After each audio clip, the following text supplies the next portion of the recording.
Halo pemirsa, apa kabar? Senang sekali saya Astia Dika bisa kembali menemani Anda di program talk show yang syarat informasi inspiratif, apalagi kalau bukan bincang sehati.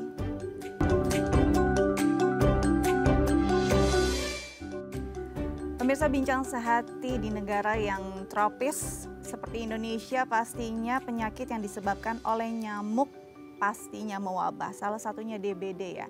Dan DBD ini sendiri gampang sekali penularannya lewat si serangga tersebut dan akan istilahnya memborbardir daya tahan tubuh seseorang, terutama para lansia. Nah, ini akan kita bahas pada hari ini, bagaimana menangani DBD pada lansia, kalau bisa sih dicegah ya. Tapi sebelum itu kita akan bahas dulu nih mitos atau fakta seputar daya tahan tubuh.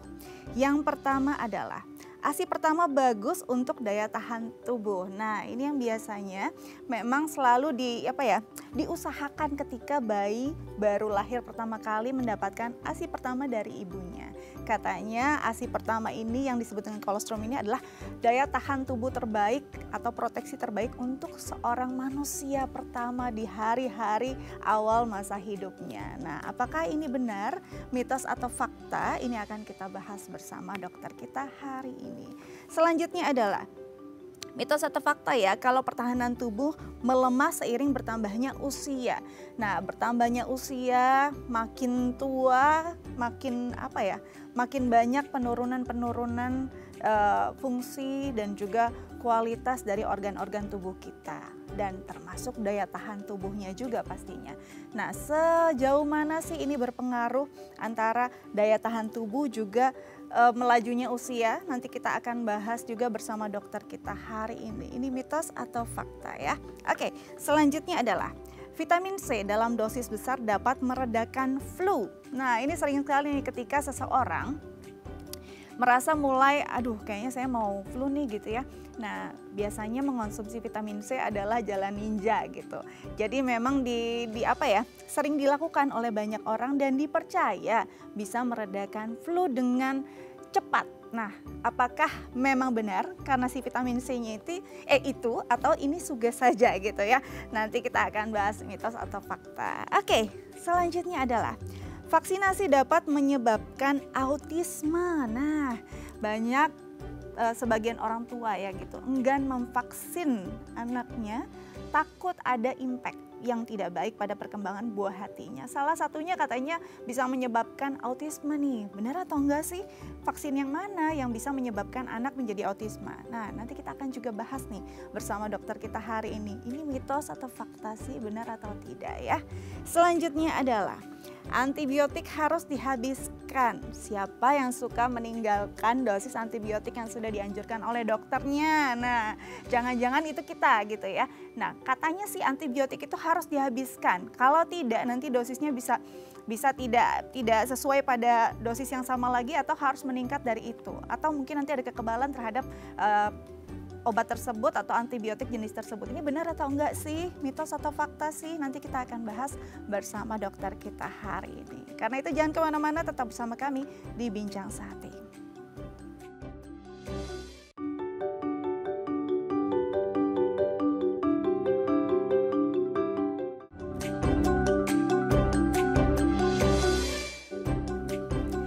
Ya pemirsa, kembali lagi bersama kami di Bincang Sehati. Di segmen sebelumnya saya sudah membahas nih mitos atau fakta seputar daya tahan tubuh. Dan kali ini saya akan konfirmasi langsung bersama pakarnya. Sudah hadir bersama saya di studio ada dokter kita, Dr. Nancy Indah Lestari SPPD, spesialis penyakit dalam. Langsung kita sapa dokter hari ini. Halo dok, apa kabar? Baik. Terima kasih sudah hadir di Bincang Sehati. Hari ini kita bahas tentang daya tahan tubuh dulu ya.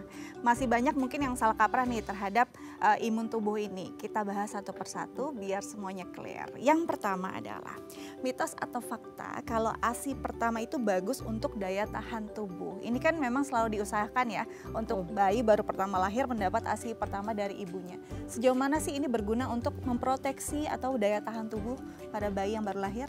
Ya, ini fakta. Jadi ASI pertama atau kolostrum itu sangat baik untuk bayi yang baru lahir. karena banyak mengandung protein, vitamin A, dan nutrisi lain yang baik untuk perkembangan si bayi dan untuk pertahanan tubuh, kekebalan tubuh berikutnya. Jadi sangat penting untuk bagi para ibu untuk dapat memberikan ASI pertamanya untuk kepada bayinya ini diusahakan. Gitu. Wow, jadi memang seindah itu ya apa ya zat yang diberikan oleh Tuhan. Tapi gimana nih, jadi kekhawatiran juga untuk para ibu yang mungkin tidak bisa memberikan ASI pertamanya untuk bayi.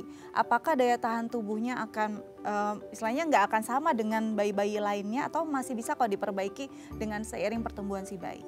Masih bisa diperbaiki, jadi tetap untuk memberikan kasih sayang kepada anak supaya jalinannya juga kuat dan juga untuk dapat memberikan pengeluaran ASINya lebih baik gitu. Oke, jadi jangan takut juga ya untuk para ibu, walaupun ini fakta bahwa si kolostrum itu adalah daya tahan tubuh terbaik untuk si bayi yang baru lahir, tapi masih bisa kok ketika itu kondisinya tidak memungkinkan, tidak seperti yang diinginkan, masih bisa diperbaiki bagaimana nutrisi si bayi, juga relasi antara ibu dan anak ya. Tetap semangat para ibu. Oke, selanjutnya adalah mitos atau fakta kalau pertahanan tubuh melemah seiring bertambahnya usia. Jadi memang ada korelasinya ya, ketika seseorang memang usianya tambah lanjut, berarti pertahanan tubuh atau daya tahan tubuhnya akan terus menurun. Kalau fakta kenapa nih dok? Fakta, jadi bertambahnya usia seseorang, pertahanan tubuhnya ini dapat menurun. Mengapa? Karena ada proses penuaan yang terjadi. Nah, bagaimana kita dapat bertambah usia dengan sehat, itu yang kita perlukan. Jadi tetap menjaga daya tahan tubuh, penuhi gizi seimbang, kemudian olahraga yang cukup supaya kita dapat menua dengan sehat gitu. Jadi penuaannya terjadi dengan baik. Nah, apabila kondisi penuaan ini kurang begitu baik, yang menyebabkan seseorang disebut renta. Menua dengan kurang sehat, gampang mudah terkena infeksi, kemudian butuh orang lain untuk masa tuanya. Harus dibantu ya semuanya ya. Betul. Makanya banyak istilah tua renta ya. Karena rentan sekali terkena infeksi dan banyak hal. Banyak sekarang malah muda renta juga banyak ya. Karena dari muda udah banyak hal yang pola hidupnya nggak baik gitu ya. Spill diri sendiri kayaknya itu. Oke, selanjutnya adalah mitos atau fakta kalau vitamin C dalam dosis besar dapat meredakan flu. Biasanya sih saya sendiri suka gitu tuh, kayaknya kalau udah mulai flu minum vitamin C dosis tinggi gitu, katanya bisa meredakan flu. Walaupun kadang-kadang nggak berhasil juga sih dok. Nah, ini mitos atau fakta sih? Mitos. Jadi vitamin C yang berlebihan kurang begitu baik untuk kesehatan kita. Memang vitamin C dibutuhkan untuk pertahanan tubuh, untuk melawan infeksi. Tetapi dosis vitamin C yang berlebihan dapat menyebabkan seseorang tidak nyaman bagian perutnya. Jadi malah udah sakit ditambah tidak nyaman di bagian perut. Akan semakin kurang baik untuk kesehatannya. Pantesan ya malah sakit perut ya dok ya? Iya. Sebenarnya kalau dosis vitamin C yang akan diserap optimal oleh tubuh tuh berapa banyak sih dok? Cukup 500 mg per hari atau setara dengan kandungan 2 buah jeruk per hari. Apabila kita dapat mengkonsumsi secara alami, sudah cukup untuk kesehatan kita. Oke, jadi cukup 500 mg per hari itu sebenarnya udah oke banget untuk tubuh kita. Toh katanya juga kalau terlalu tinggi malah terbuang aja ya dok ya? Ya, betul. Nah, impact-nya ada bonus lagi perutnya sakit ya. Jadi jangan deh, jangan cari-cari ini sendiri ya, dosis-dosis sendiri jangan. Oke, selanjutnya adalah mitos atau fakta nih, ini penting sekali. Vaksinasi dapat menyebabkan autisme. Banyak loh orang tua yang masih enggan memvaksinasi anaknya karena takut ada impact-nya. Bahkan ada yang takut antar anak saya autis. Itu mitos atau fakta dok? Mitos. Jadi vaksinasi ini tidak menyebabkan autisme. Memang vaksin yang diberikan untuk anak harus dalam keadaan fit si anak tersebut. Nah, ada kandungan yang dinamakan timoresal. Ini merupakan bahan campuran dalam vaksin yang ditakutkan dapat menyebabkan gangguan pada otak dan ginjal. Nah, ternyata ini mitos, dapat menyebabkan gangguan pada kesehatan karena bahan campuran ini sangat sedikit sehingga tidak berimpact pada vaksin yang diberikan. Nah, ini kalau dikatakan anak harus fit, mungkin masih banyak orang tua yang fitnya tuh gimana sih? Apakah nggak boleh ada batuk pilek ataupun demam atau gimana tuh dok? Ya betul, jadi jangan ada batuk pilek, demam, kemudian keluarga yang lain di rumah juga harus dalam keadaan sehat gitu. Jadi bukan cuma si anak aja, tetapi seluruh anggota keluarga harus dalam keadaan sehat untuk supaya anak ini dapat menerima vaksin. Oke, jadi misalnya bayi mau divaksin tapi ibunya lagi flu berat, sebisa mungkin jangan dulu gitu ya. Iya. Takutnya nanti rentan ya, apalagi kan habis divaksin kadang ada beberapa bayi yang jadinya rewel, Iya, terus juga betul. demam begitu ya. Walaupun sekarang vaksin makin canggih sih. Iya. Oke, selanjutnya adalah mitos atau fakta kalau antibiotik harus dihabiskan. Nah ini nih masih banyak kayaknya ya masyarakat yang kayaknya menyisakan tuh dosis antibiotiknya. Kayaknya udah sembuh kenapa harus minum obat lagi gitu. Seberapa penting sih antibiotik harus dihabiskan? Ini mitos atau fakta? Fakta, jadi antibiotik yang diresepkan oleh dokter harus dihabiskan karena dosis yang sudah diberikan itu merupakan dosis efektif untuk pasien tersebut. Nah, apabila kita kurang dosis, tidak memenuhi dosis yang ada, menyebabkan seseorang mudah untuk kebal terhadap antibiotik tersebut. Atau disebut juga resisten. Nah, ini yang kita perlu hindari agar waktu kemudian hari mendapatkan infeksi, kita tetap dapat efektif mendapatkan antibiotik tersebut. Oke, jadi memang harus dihabiskan sesuai anjuran dokter. Apa sih masalah terbesar ketika seseorang tuh tidak menghabiskan antibiotiknya? Mudah untuk gampang resisten terhadap kuman tersebut, sehingga sewaktu kita terkena infeksi kembali sudah tidak mempan terhadap antibiotik tersebut. Nah, meningkatnya resistensi antibiotik itu yang sekarang menjadi kendala utama di dunia.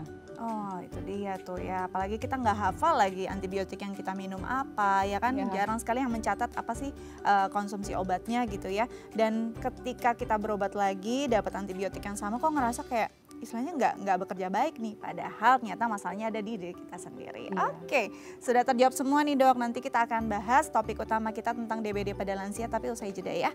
Pemirsa jangan kemana-mana. Tetap bersama kami di Bincang Sehati.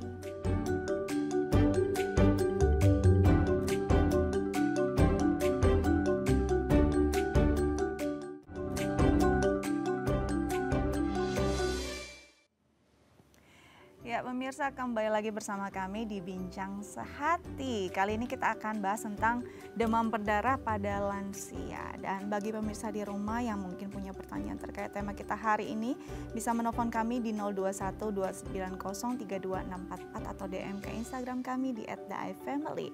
Kita lanjut lagi bersama dengan Dr. Nancy Indah Lestari, SPPD Spesialis Penyakit Dalam. Oke dok, kita bicara tentang DBD. Ini pastinya penyakit yang setiap tahun ada aja musimnya ya di Indonesia. Dan kayaknya memang satu hal yang jadi masalah utamanya adalah nyamuk gitu ya. Nah, kalau dari perkembangan dari tahun ke tahun, masih banyak nggak sih masyarakat kita yang terinfeksi DBD? Ya, jadi dari tahun ke tahun pasien yang mengalami DBD ini masih banyak.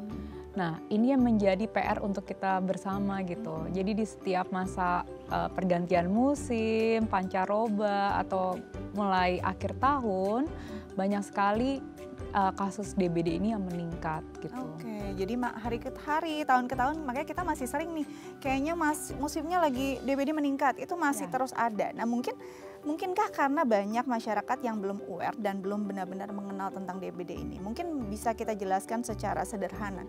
Sebenarnya DBD itu apa sih dok? DBD ini adalah demam berdarah dengue yang disebabkan oleh virus dengue yang menyebabkan seseorang mengalami infeksi virus dengan gejala demam tinggi yang pertama, kemudian nyeri pada bagian sendi, nyeri belakang mata, nyeri kepala, kemudian terkadang ada muncul bercak-bercak kemerahan di kulit, mual, tidak nafsu makan, lemas badan. Nah, semua ini menyebabkan seseorang lemas dan juga perlu pemeriksaan lebih lanjut. Oke, nah ini kan gejala-gejalanya mirip-mirip dengan mungkin penyakit-penyakit lain ya. Ya, betul. Dan yang menjadi ciri khas yang biasanya tuh si bercak-bercak merah ini makin lama juga makin gak kelihatan ya dok? Ya, betul. Nah, kapan seseorang harus merasa wah demam saya nih kayaknya demam biasa nih, atau mungkin ada tanda-tanda ke arah keparahan atau perburukan pada DBD, itu kapan tuh dok? Nah, fase demamnya sendiri ini dapat berlangsung 2 hingga 7 hari. Dilanjutkan adanya fase kritis yaitu 2 sampai 3 hari. Nah, ini yang menjadi PR untuk kita semua. Jadi di saat fase kritis, demam menurun, rasanya badan juga lebih baik. Ternyata sewaktu kita melakukan pemeriksaan, trombosit kita sedang rendah begitu. Jadi itu yang mesti diperiksakan lebih lanjut. Ketika demam sudah berlangsung, kemudian juga rasanya badan lebih enakan, di hari kelima paling enggak kita harus cek darah untuk periksakan apakah darah kita masih oke atau ternyata kurang begitu baik pada darah kita. Oke, jadi malah di masa-masa kita merasa kayaknya enakan, baikan, bisa jadi itu masalahnya kita lagi masa-masa kritis gitu ya dok? Betul sekali. Dok, kalau dari istilahnya orang yang potensial dan rentan terkena DBD, ada nggak sih klasifikasinya? Kan ada yang bilang orang berkulit putih rentan terkena DBD, itu sebenarnya mitos atau fakta dok? Nah, seseorang lebih mudah rentan untuk DBD tentu tergantung dari daya tahan tubuhnya sendiri gitu. Jadi apabila kita bepergian ke daerah suatu yang tempat endemis DBD, tentu kita harus lebih berhati-hati, waspada. Nah, apabila ada tempat yang banyak genangan air, kemudian sanitasinya kurang begitu baik, kemudian adanya gigitan nyamuk, ya kita mesti berhati-hati gitu. Jadi tetap memakai kaos lengan panjang, celana panjang, pakai lotion, semuanya untuk pencegahan di saat kita bepergian ke tempat yang memang lebih rentan untuk mengalami DBD. Jadi nggak ngaruh ya mau kulitnya putih, Ya, usia betul. tua muda, selama itu memang daerahnya atau wilayahnya sedang banyak paparan wabah tersebut, ya bisa aja tertular. Ya, betul. Berarti kegiatan-kegiatan atau tindakan-tindakan antisipatif memang diperlukan ya. Tadi mulai dengan lotion anti nyamuk gitu ya dok ya. Ya. Lalu minum mungkin suplemen juga untuk daya tahan tubuh diperlukan ya. Karena kan kita nggak bisa juga ya kalau misalnya di daerah kita atau bahkan kita satu rumah dengan orang yang terkena DBD terus kita langsung pindah rumah kan nggak mungkin ya. Jadi memang butuh proteksi dalam diri. Ya. Oke, dok, kalau kita bicara DBD ini khususnya pada lansia, biasanya apakah ada gejala yang lebih parah dibandingkan gejala DBD yang mungkin dialami oleh anak-anak atau orang dewasa muda? Nah, DBD pada lansia kita perlu memberikan perhatian khusus karena pada lansia sudah mulai ada penyakit komorbid, ada penyakit penyerta. Nah, itu yang membuat kita harus berhati-hati. Banyak konsumsi obat lain yang sedang diminum oleh pasien tersebut, kemudian manifestasi-manifestasi yang dapat terjadi pada demam berdarah seperti resiko perdarahan, kemudian resiko sesak nafas, infeksi sekunder, ditambah daya tahan tubuh yang menurun membuat seseorang lansia itu lebih rentan untuk mendapatkan infeksi sekunder dari demam berdarah juga. Oke, Gitu. infeksinya bahkan bisa kemana-mana ya, Tuh. bukan si infeksi primer. Ini kalau bicara tentang DBD berarti yang pertama diserang itu sebenarnya darahnya dulu, Iya, tapi bisa ke organ lain. iya. Jadi manifestasi dari demam berdarah ini bisa menyerang ke seluruh organ, seperti karena kita dari ada pertahanan tubuh di dalam diri kita, maka seluruh tubuh kita akan berusaha untuk melawan infeksi seperti dari liver, peningkatan fungsi hati dapat terjadi karena tubuh kita mau melawan infeksi tersebut. Jadi dapat juga terjadi peningkatan fungsi hati, SGOT, SGPT, kemudian rasa penuh pada perut, rasanya kantong empedunya agak bengkak, dan juga bisa ada cairan di dalam rongga perut, kemudian di selaput paru. Nah, ini semua karena adanya manifestasi dari demam berdarah ini. Seluruh organ kita berusaha untuk melawan virus. Nah, apabila terjadi, kita perlu melakukan pemeriksaan lebih lanjut ke dokter. Gitu. Jadi dapat manifestasi pada pembuluh darah, pada organ-organ lain gitu. Jadi perlu pemeriksaan lebih lanjut pada lansia terutama. Apa sih pemeriksaan penunjang untuk menyatakan atau mendiagnosa seseorang ini terkena DBD atau tidak? Nah, Untuk memeriksakan DBD ini ada marker penanda yaitu NS1 yang sensitif pemeriksaan di hari pertama sampai ketiga. Pemeriksaan yang kedua yang dapat dilakukan adalah IgM IgG anti dengue, antibodinya. Jadi apabila sudah masuk di hari kelima sampai ketujuh, yang kita periksakan adalah antibodinya. Nah, balik lagi semua tergantung dari gejala klinis pasien. Untuk mengalami demam berdarah tersebut, terkadang gejala yang muncul tidak selalu bersamaan atau dapat selisih hari. Balik lagi kita lihat kondisinya, melihat darahnya keseluruhan, adanya trombosit menurun atau tidak, bisa iya bisa tidak. Jadi apabila kita masih manifestasi ringan, trombosit mungkin tidak menurun gitu. Tapi gejala yang dirasakan juga sama. Tidak enak, sakit kepala, mual, ngilu badan, semuanya gitu. Nah dok, kan itu kan ada pemeriksaan yang dua ya, apa tadi IgM IgG anti dengue. Nah itu kan ada yang bisa positif dua-duanya atau positif satu gitu. Nah di kasus saya dulu kan hanya satu, tapi ternyata tidak DBD saat itu, tapi mungkin pernah. Nah tidak pernah, tapi tidak sadar saya nggak pernah DBD perasaan. Tapi kan berarti saat pernah DBD ini tidak mendapatkan treatment yang benar gitu. Akan ada impact jangka panjang nggak? Tidak, infeksi virus ini sebenarnya bisa sembuh sendiri. Terapi pada demam berdarah bersifat suportif, yaitu mendukung untuk kesehatan pasien dan simptomatis sesuai gejala-gejalanya. Saat kita dulu sudah pernah kena DBD, untuk sekarang sih tidak ada dampaknya. Iya, betul. Walaupun tidak pernah merasa melakukan pengobatan untuk itu ya, karena nggak merasa ya. Iya. Nah ini nih, apakah mungkin ada tingkatan gejala pada DBD ketika seseorang merasa hampir nggak pernah DBD gitu ya karena tidak memeriksakan diri? Bisakah DBD bergejala ringan? Bisa. Gejala ringan dari DBD ini disebut demam dengue. Jadi demam dengue, tidak ada kebocoran plasma, tidak ada manifestasi kebocoran plasma di dalam tubuh kita. Seperti yang tadi saya sebutkan kayak sesak nafas, adanya rasa begah perut, ada terisi cairan, itu tidak ada. Jadi demam yang dirasakan ringan tetapi juga menyebabkan seorang lemah, nafsu makan menurun, dan trombosit seringkali tidak turun pada demam dengue ini. Oke, nah ketika memang bisa orang merasakan, kan kita nggak bisa menghalau juga ya, istilahnya penyebaran dan juga penularan. Apakah mungkin hal-hal semacam ini atau gejala yang ringan ini bisa disebabkan karena adanya vaksin yang diberikan? Kan sekarang ada vaksin DBD, itu mungkin kan nggak sih dok? Memungkinkan. Jadi salah satu cara pencegahannya adalah dengan memberikan vaksin dengue. Nah ini sekarang sudah mulai ada. Nah tetapi balik lagi, saat kita sehat kita baru melakukan vaksinasi. Saat sehat ya, jangan pas lagi DBD baru vaksin. Ya. Dan ini berlaku untuk usia berapa aja nih dok? Apakah taunya vaksin mah masih kecil aja ya gitu? Atau sebenarnya dewasa boleh, lansia boleh atau gimana?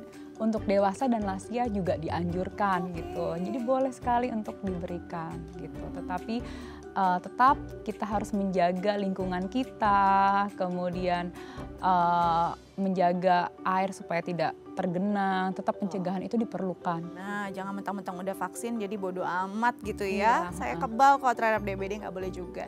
Nah kalau memang kan biasanya kalau sudah kena nggak bakal kena lagi kok gitu. Nah ini kalau memang sudah pernah DBD boleh nggak sih vaksin? Boleh, gitu. Jadi kita tetap boleh karena dengue ini dapat terjadi kembali. Gitu. Jadi tetap bisa mengalami kembali, maka kita harus tetap berhati-hati gitu.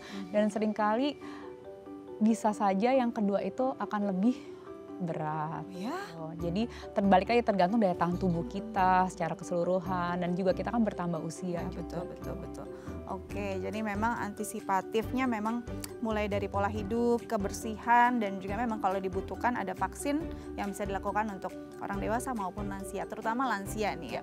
Nah, lansia sendiri kan memang kadang-kadang banyak hal yang dia ngerasa badannya ngilu-ngilu hampir tiap hari, mungkin kalau yang sudah terkena penyakit degeneratif gitu ya. Nah, apa sih gejalanya yang mungkin kita bisa, indikatornya ini kayaknya ada DBD nih pada ayah, ibu, atau opa, oma? Nah, gejala DBD pada lansia ini yang kita perlu berhati-hati. Pertama, demam. Antara 2-7 hari demam ini dapat tinggi. Berapa tuh? Hingga sampai 40 derajat. Jadi kita mesti berhati-hati gitu, karena resiko dehidrasi juga dapat terjadi. Kedua, adanya mungkin manifestasi perdarahan. Apakah ada berdarah seperti pada saluran kencing, mimisan, gusi berdarah. Nah, itu salah satu yang dapat terjadi juga. Ketiga, kulit. Apakah mulai ada merah-merah di kulit. Nah, terkadang waktu merah-merah di kulit ini adalah fase kritisnya gitu. Jadi ada perdarahan di bawah kulit. Dan ciri khasnya ini perdarahannya dapat, maksudnya manifestasi kulit merah-merah ini dapat dari kecil hingga yang besar atau ekimosis ini gitu. Jadi tetap berhati-hati di waktu fase kritis ini, kita mesti berhati-hati, periksakan diri ke dokter. Oke, merah-merah yang saya tahu kan katanya bintik, terus kalau di ini nggak hilang, nggak Ya, mudar, itu betul. betul nggak sih, Dok? Atau sekarang udah bermutasi bentuknya macam-macam atau gimana? Bentuknya bermacam-macam, dari yang kecil-kecil, bintik-bintik, bercak-bercak, petece, hingga ekimosis yang agak lebar. Oh iya. Nah, biasanya merahnya ini menonjol dan juga saat ditekan tidak menghilang. Nah, seringkali terjadi waktu fase kritis. Nah, akan membaik bila gejala demam berdarahnya juga membaik, bercaknya juga akan ikut hilang. Oh oke, jadi dia akan hilang dengan sendirinya ya, tidak perlu dengan apa istilahnya obat-obatan yang dioles langsung gitu ya. Oke, jadi bentuknya juga macam-macam ya dan perlu diperhatikan juga. Apalagi kan kalau lansia kulitnya juga sudah berbeda, kadang-kadang Ya. mungkin nggak terlihat lagi si bintiknya gitu Betul. kan. Oke, nah Dok, kan banyak tuh hal-hal yang biasa di apa ya, jadi asupan gitu untuk orang dengan DBD, misalnya ada jus jambu lah atau apa gitu ya. Itu boleh nggak sih untuk lansia sebenarnya? Apakah justru untuk lansia karena metabolisme juga udah nggak sebaik itu, ada beberapa makanan yang dianjurkan itu sebaiknya dihindari atau seperti apa? Boleh. Boleh ya? Untuk lansia dapat diberikan jus jambu, kemudian minuman yang terpenting adalah cairan. Jadi dalam bentuk apapun boleh gitu. Nah, seperti air putih atau kalau memang low intake, kita dapat berikan infus saat masuk di rumah sakit gitu untuk dipantau. Tetapi balik lagi semuanya, setiap orang itu berbeda manifestasinya. Jadi jangan juga berlebihan cairan dan jangan juga kurang cairan. Karena apabila berlebihan, resiko rembesan cairan pada paru, pada perutnya akan semakin banyak juga gitu. Jadi juga tetap berhati-hati, takutnya ada masalah di jantungnya jadi tambah sesak, bengkak begitu. Jadi juga cairan kita masih seimbang, dimonitor antara asupan yang masuk dengan kencing yang keluar gitu. Jadi juga mesti seimbang cairannya. Nah, ini nggak boleh kurang cairan, nggak boleh kelebihan cairan. Yang disebut dengan kelebihan cairan tuh berapa? Nanti kita akan tanyakan ya sama dokter kita. Oke, kita jeda dulu pemirsa, jangan kemana-mana, tetap bersama kami di Bincang Sehati.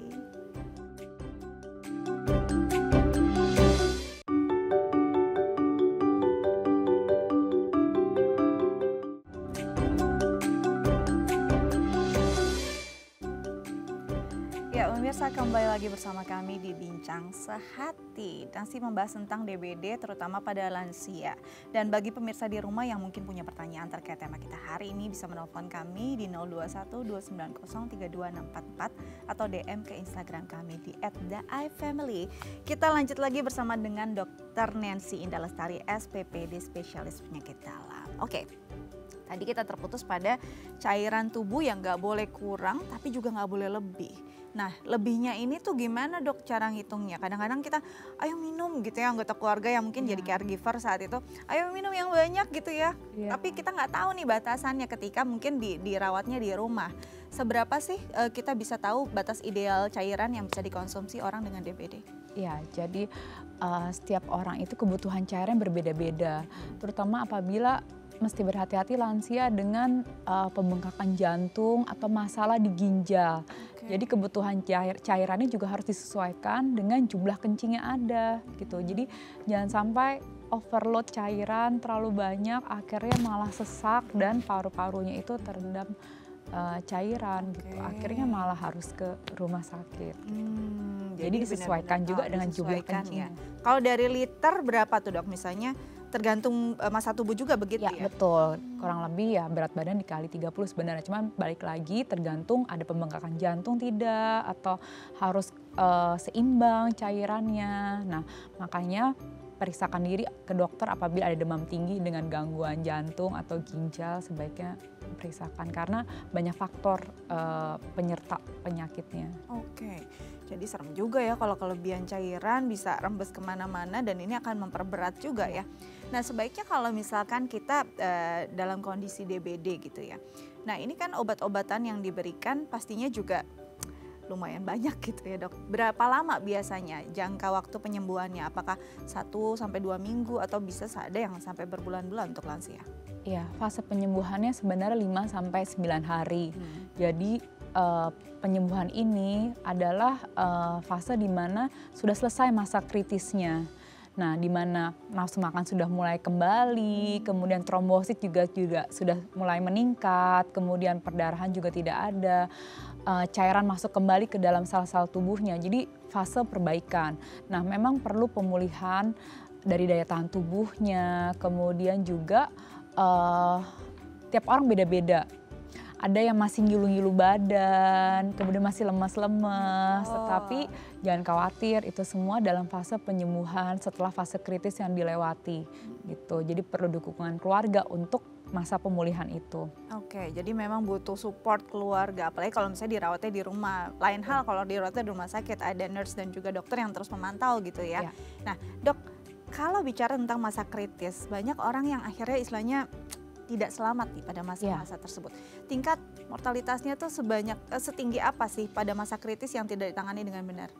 Nah, fase kritis ini memang berbahaya, yaitu dialami sekitar 2-3 hari. Itu masa setelah fase demam. Nah, ini yang perlu menjadi waspada karena gejalanya sangat kurang nyaman, seperti mual muntah hebat, kemudian ada perdarahan, kemudian juga dapat trombositnya menurun banyak hingga bisa saja di bawah 10.000. Nah, kalau kita tidak periksakan diri ke dokter, kita tidak tahu sedang mengalami fase kritis atau tidak, karena sebenarnya demam itu sudah menurun. Gitu. Di saat demam menurun, tetapi semuanya itu terjadi gitu. Jadi kita perlu periksakan waktu fase kritis itu. Kurang lebih sebenarnya 5-7 hari dari awal gejala gitu. Berarti selama masa penyembuhan demam berdarah, pemeriksaan penunjang nggak bisa sekali dong? Iya, memang harus dipantau rutin. Apabila trombosit masih di atas 100.000, periksakan laboratorium sehari sekali per 24 jam. Trombosit di atas 100.000. Tetapi apabila di bawah 100.000, perlu periksakan per 12 jam. Gitu. Jadi dirawat di rumah sakit sih ya, daripada bolak-balik ke rumah sakit ya. Oke dok, kalau kita bicara tentang tadi berarti trombosit bisa naik turun tuh. Kondisi apa yang bisa menyebabkan seseorang trombositnya naik turun? Apakah banyaknya virus yang dia terkena gitu, terpapar, atau memang daya tahan tubuh basic dari orang itu yang bisa menyebabkan trombosit seseorang drop? Daya tahan tubuh seseorang yang kurang begitu baik dapat menyebabkan manifestasi yang terjadi lebih berat. Jadi usahakan daya tahan tubuh kita ini tetap terjaga dengan nutrisi yang baik, dengan gizi yang seimbang, istirahat cukup untuk menjaga agar demam berdarahnya ini nggak semakin berat dan mau makan gitu. Nah itu dia, kalau nggak mau makan ini yang sulit kan ya dok ya. Impactnya apa sih ketika orang tuh nutrisinya nggak bisa masuk dengan optimal ketika dia kan mual muntah nih terus keluar. Bisa nggak digantikan dengan makanan-makanan yang akhirnya ya harus dengan selang infus? Ya bisa, jadi yang utama sebenarnya cairan baik secara minum, oral ataupun dibantu dengan infus apabila sulit makan dan minum. Apabila sulit makan dan minum, sebaiknya dirawat di rumah sakit untuk dibantu dengan obat suntikan untuk mengurangi gejala-gejala yang ada gitu. Tetapi apabila Bapak Ibu masih bisa makan minum, boleh tetap dirawat di rumah gitu. Dengan catatan tetap harus cek tadi ya. Iya, cek berkala. Setiap hari ya. Iya. Ya pilihan sih mau bolak-balik atau misalkan sebaiknya dirawat di rumah sakit. Ya. Oke, sebelum kita lanjut ada pertanyaan dari pemirsa nih lewat DM Instagram. Saya bacakan ya dok ya. Dari @astrid. pertanyaannya. Halo, selamat pagi Bu Dokter. Ibu saya usia 81 tahun, sudah 3 hari demamnya naik turun. Saya cek ada bintik-bintik merah, tapi hanya ada di lengan sebelah kiri. Apa ini termasuk gejala DBD? Terima kasih. Oke, jadi 81 tahun 3 hari demam naik turun, ada bintik-bintik merah tapi di area lengan sebelah kiri aja. Gimana nih Dok? Iya, untuk Bu Dari Ibu Astrid Astrid. ini masih mungkin gejala DBD. Nah, adanya bintik-bintik merah walaupun hanya di bagian lengan gitu. Demamnya juga sudah 3 hari gitu. Sebaiknya apabila ada fasilitas kesehatan, sebaiknya periksakan diri ke ibu, dibawa ke dokter dan pemeriksaan lab yang lebih lanjut. Nah, apakah memang demam berdarah atau penyakit infeksi lain gitu? Karena pada lansia ini saat orang tidak mau makan minum, demam juga mungkin kurang begitu jelas, kurang begitu tinggi juga perlu periksakan karena lansia kurang begitu bisa demam tinggi juga gitu. Ya, iya, nggak sekuat anak-anak ya. Ya betul. Lansia, apalagi kalau ini panasnya sampai 40 derajat yang tadi dokter bilang bisa Ya. macam-macam masalahnya ya. Jadi sebaiknya langsung dibawa ke fasilitas kesehatan terdekat, langsung dikonsultasikan dengan dokter spesialisnya juga, jadi bisa mendapat pengobatan yang terbaik. Semoga cepat sembuh ya ibunya Bu Astrid. Ya. Oke. Nah, kalau tadi banyak loh komorbid dari lansia. Dari semua komorbid yang paling ditakutkan apa nih? Ketika dia duet gitu ya, kolaborasi dengan DBD. Apakah seperti diabetes atau mungkin ada penyakit lain seperti kolesterol atau asam urat? Yang mana ya Dok yang paling membahayakan? Iya, komorbid pada pasien demam berdarah yang ditakutkan tentu pertama jantung. Jantung. Iya, nah sebenarnya jantung karena apabila seorang lansia minum pengencer darah juga mesti berhati-hati karena adanya risiko perdarahan yang juga bisa timbul gitu. Kedua, gula. Nah, saat infeksi seringkali gula ini tidak terkontrol. Maka perlu pemeriksaan yang lebih intens untuk gula ini. Cenderung apabila adanya infeksi, gula akan agak tinggi. Gitu. Jadi perlu pemantauan dan minum obat yang rutin. Nah, ini menariknya ya, bukan menarik sih, bahayanya bahkan ya. Kalau misalkan orang dengan komorbid kan banyak obat-obatan yang dia konsumsi dan ada beberapa yang akhirnya beristilahnya kontradiktif dengan obat-obatan yang harus diberikan pada DBD gitu ya. Seperti tadi pengencer darah yang mungkin diberikan pada orang-orang yang rentan pengentalan darah. Nah, saat DBD kan rentan pembudarannya juga pecah gitu ya Dok ya. Iya. Nah, ini gimana Dok? Apakah si obat pengencer darahnya harus di stop atau gimana? Nah, apabila resiko sebenarnya untuk pasien demam berdarah, tentu peradangan yang terjadi itu tinggi sekali. Kemudian resiko juga darahnya lebih kental sebenarnya di pemeriksaan dedimer misalnya. Itu karena wajar, karena adanya peradangan yang terjadi di seluruh tubuhnya. Nah, resiko perdarahan juga mungkin. Nah, untuk resiko tinggi jantung mungkin tetap diberikan, tetapi apabila misalnya ada perdarahan, sebaiknya tunda dulu sementara hingga fase kritis ini diatasi. Gitu. Jadi memang harus ada pilihan ya. Baiknya sih jangan sampai terinfeksi sih. Nah Dok, pada lansia sendiri masa pemulihannya apakah nanti lebih panjang dibandingkan mungkin yang anak-anak ataupun dewasa muda? Betul, fase pemulihan pada lansia memerlukan waktu yang lebih panjang untuk pemulihannya. Nah, mengapa? Karena daya tahan tubuhnya itu sudah menurun. Cadangan-cadangan di dalam tubuhnya untuk melawan infeksi lebih turun dibandingkan pada anak-anak dan usia dewasa. Nah, makanya perlu dukungan nutrisi, kemudian bantuan dari vitamin dan juga suportif semuanya untuk proses pemulihannya ini gitu. Vitamin apa sih Dok yang baik untuk menjaga daya tahan tubuh lansia, apalagi di masa-masa pemulihan dari DBD? Ya, contoh vitamin yang baik mungkin vitamin C, vitamin D3, vitamin E.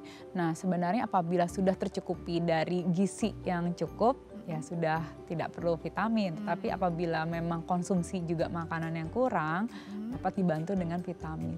Nah, vitamin sendiri kan dosisnya juga beragam ya Dok ya. Untuk lansia dengan fungsi organ yang sudah tidak seprima kita gitu, apakah ada dosis-dosis yang khusus gitu untuk mereka? Ya, jadi vitamin C misalnya untuk Lansia ya cukup 500 mg, tetapi apabila ada gangguan ginjal sebaiknya dikurangi Kurangi kembali. ya? Jangan terlalu tinggi karena kurang begitu baik juga, dapat memperberat fungsi ginjal. Vitamin D3 dapat diberikan mungkin 1.000 sampai 5.000 unit gitu, tergantung dari kondisi dari tubuh pasien gitu. Vitamin E 100 sampai 400 unit baik untuk kesehatan. Jadi memang tergantung juga ya kondisi si lansia sendiri. Setelah masa pemulihan, perlu nggak sih pemeriksaan rutin? Karena memungkinkan tidak sih adanya gangguan atau hal-hal yang jadi apa ya, gangguan jangka panjang dari si DBD tersebut pada lansia? Pemantauan yang perlu dilakukan setelah DBD salah satunya adalah fungsi hati kita. Nah, fungsi hati ini karena tadi dari dalam tubuh kita mau melawan infeksi gitu. Jadi terkadang agak lama penurunan fungsi hati perbaikan, bisa 2 minggu sampai 1 bulan. Nah, itu yang perlu dipantau karena kalau tinggi-tinggi terus juga akan membuat seseorang itu mual, tidak nafsu makan. Nah, kita harus menghentikan, bantu peradangannya ini di dalam livernya juga menurun gitu. Perlu suplemen untuk fungsi hati gitu. Jadi perlu dipantau juga fungsi hati secara berkala setelah DBD ini. Jadi penurunan fungsi hati secara berkala perlu dipantau dengan baik. Memungkinkan tidak atau ada nggak ini potensinya menjadi satu penyakit yang kronis atau gimana, nanti kita akan bahas ya. Tapi usai jeda. Pemirsa jangan kemana-mana, tetap bersama kami di Bincang Sehati.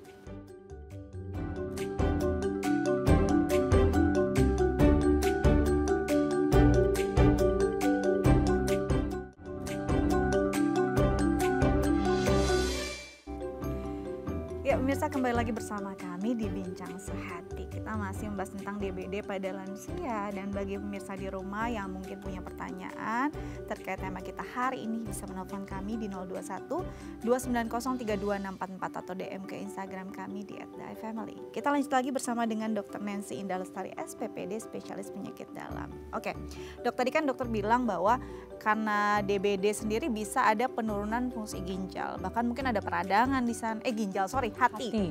Bahkan bisa ada peradangan di sana. Bisa nggak sih akhirnya ketika mungkin penanganannya tidak benar atau tidak dengan pengobatan yang tepat, akhirnya nih ada penyakit yang justru timbul di situ dan sifatnya kronik atau seperti apa, mungkin nggak? Ya, jadi fase demam berdarah ini kita harus pemantauan yang lebih ketat, baik dari fungsi ginjal, hati, kemudian garam-garam tubuh juga perlu diperiksakan. Nah, apabila dirawat di rumah ya kita perlu pantau-pantau juga, cek darah gitu sendiri, mandiri pergi gitu. Nah, bisa menjadi kronis nggak? Kemungkinan sih tidak, tetapi waktu itu kita perlu berhati-hati karena bisa saja ada manifestasi perdarahan seperti mimisan, gusi berdarah, kemudian apabila kencing juga bisa berdarah atau BAB juga bisa ada berdarah. Bisa berdarah ya? Jadi kita perlu periksakan gitu. Ini terjadi ketika trombosit tadi turun? Ya, gitu, lebih mudah berdarah. Dan hanya di masa kritis kah atau selama masa DBD itu masih berlangsung pada seseorang, ini mungkin saja terjadi? Mungkin saja terjadi terutama pada fase kritis. Nah, saat trombosit kita tuh rendah gitu, jadi perlu periksa. Tetapi saat proses pemulihannya pun juga mesti berhati-hati gitu. Perlu sampai ada yang ditransfusi darah kah? Ya, betul sekali. Bisa saja kita memerlukan transfusi trombosit pada pasien-pasien. Yaitu saat trombosit mungkin 20 sampai 40 ribu atau di bawah 100 ribu dengan ada perdarahan, sebaiknya dilakukan transfusi trombosit. Tetapi apabila tidak ada perdarahan, kita tidak perlu transfusi trombosit. Gitu. Jadi memang kemungkinan yang fatalnya bisa terjadi ya dalam kondisi-kondisi demikian, bahkan bisa jadi tadi sampai ada kematian gitu ya dok ya. Jadi dalam kondisi hal-hal yang semacam ini nih kan ditakuti banyak ya, dan memang support system, nutrisi juga penting gitu kan. Ada nggak sih hal-hal yang bisa dilakukan juga mungkin untuk bisa membantu si pasien lebih cepat pemulihan? Kan kalau pasien kan masih lemas, tiduran gitu, dia boleh nggak sih beraktivitas gitu atau sebaiknya memang bed rest aja dalam kondisi DBD?